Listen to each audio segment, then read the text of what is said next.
Welcome back. Now, in this episode, I wanted to tell you about why I am an alpha programmer. And I thought I would explain to you too how you can become an alpha male or an alpha programmer. Whatever's the same thing. Now, before we get started, I wanted to address the elephant in the room. I know what you may be thinking. Well, hey, didn't my wife leave me? Wasn't I fired? Aren't I still living with my parents? And I can understand why you may be under this sort of assumption. And while I would really like to address each of these because these are very valid assumptions, I want to stay on topic. We'll answer them if we have time at the end, and otherwise we'll take them offline. But overall, I would still consider myself to be an alpha male or alpha programmer within the top 5% of men. You see, I'm not weak, at least not in front of the camera. Although, like around my boss, when I used to have a job, then I would probably submit to him because, that's the person who feeds you. And this is a matter of survival. When your life is on the line, you do what it takes. But otherwise, I consider myself to be highly acclaimed. Because the fact of the matter is, I am a natural born leader. I'm a technical lead, the tech lead, due to my technical prowess. And I'm smart. I'm really smart and good, like really, really good. And what really sets me apart is the slow, steady pitch and tonal vibrations of my voice, the pacing. It's the confidence that I display when I'm talking to you, when I challenge you to eye contact. In an awkward moment, don't look away. Now, I know that I may not be the most pleasant person to look at, but it's not about that. Or maybe it is. But I am challenging you to test your mindset, your hustle, and our synergy. In a corporate environment, of course. And so what I'm going to do for you today is challenge you to conquer your fears, pursue growth, and tell you why I am an alpha male or alpha programmer. All right, who made it past the intro? I see about 10% of people left. So let's take a look at beta programmers. Beta programmers tend to be really nice guys. They lack confidence. They're always trying to be helpful. They're always writing documentation, putting in unit tests for their code in order to help their other fellow programmers. They're always worrying about what other people think. And their code is always so neat and cleanly written, following all of the proper guidelines like not using goto statements, proper usage of const variables, no quick and dirty hacks, no memory retain cycles, and all of that other BS. But what really gets me ahead and puts me ahead of the pack is my tip number 1, testosterone. And by testosterone, I mean intelligence. And so you just want to keep that in mind whenever I mention that word. But, I just have so much testosterone coursing through my body, pumping through my veins.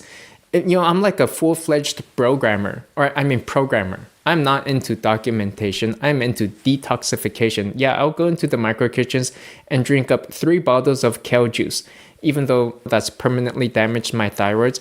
Check out how slick backed and oiled up my hair is. Check out these muscles. Here, should I take this off? Or you can just check me out over on Instagram at TechLeadHD if you want to check out my bare muscles. And by muscle, I mean my brain power. But this stuff is what fuels my performance. Imagine that code is like an engine.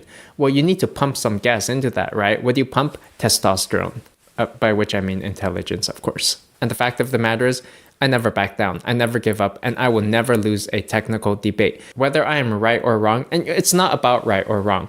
This is about sheer force of determination and willpower. Proving that you are right. You never show weakness. It's about not taking no for an answer so that I shall prevail.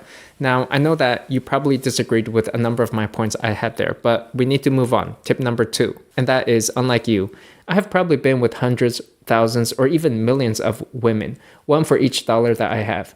And by women, by the way, I mean lines of code. That's how much I love code. It's an allegory, okay? Now, of course, these days I don't code so much anymore.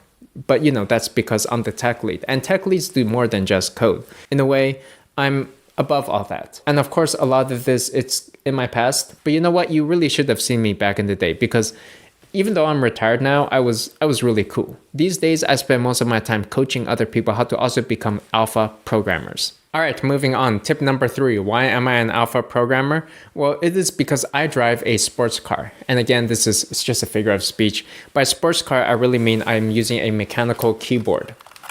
So I drive around with this keyboard around town on my local commutes, use it at home, at the office, at the local gym. And this is how the game is played. I call it peacocking, where you put on some nerdy looking glasses, you get a cool mechanical RGB keyboard, maybe dye your hair black for that Asian look like what I've done, put on a cool looking jacket, and pretty soon all of the recruiters are going to be knocking at your door. Tip number 4 is I demand obedience within the workplace. So when I talk to my coworkers, I expect them to look at me and respond. When I talk, you listen. I demand nothing less than commitment and drive. And in return, I offer authority. When people ask me a question, I give a yes or no answer. I never say I don't know. I never show weakness so that I never lose authority. Because there's always a better answer than that. And you know what? If you don't know, make something up. Tip number 5 is about failure. And unlike most people, I love it. I embrace failure. I love taking huge risks. Unlike normal people, they always play it so safe. You gotta face your fears. Don't run from them. Just ship your code. Let it go out into the wild. We'll see what happens, you know? If it breaks something, it breaks. It's okay. Stop asking and begging other people for help all the time. Just ship the code, whatever. Just put something in there. Make it look like it works. It's fine. Action is what we need. We don't have time. Action is our advantage. And if we're wasting time by going around asking questions, designing things, writing code, coming up with tests and writing documentation and making things work and validating things and getting the proper approval process, we're going to lose. I would rather just move really fast and fail over and over again. You know, just try shipping something out. Doesn't matter what it is. If you fail, just try again. It's like flipping a coin. You can't get tails all the time. At some point, you're going to flip a heads. Tip number 6 is conflict. I don't avoid conflict. I love it. I embrace conflict. You know, like whenever I submit a piece of code for a code review to some intern, I usually like to bulk up. I'll go to the gym, down a protein drink, and then I'll go walk right over to the intern's desk and ask them if they have any problems with the code.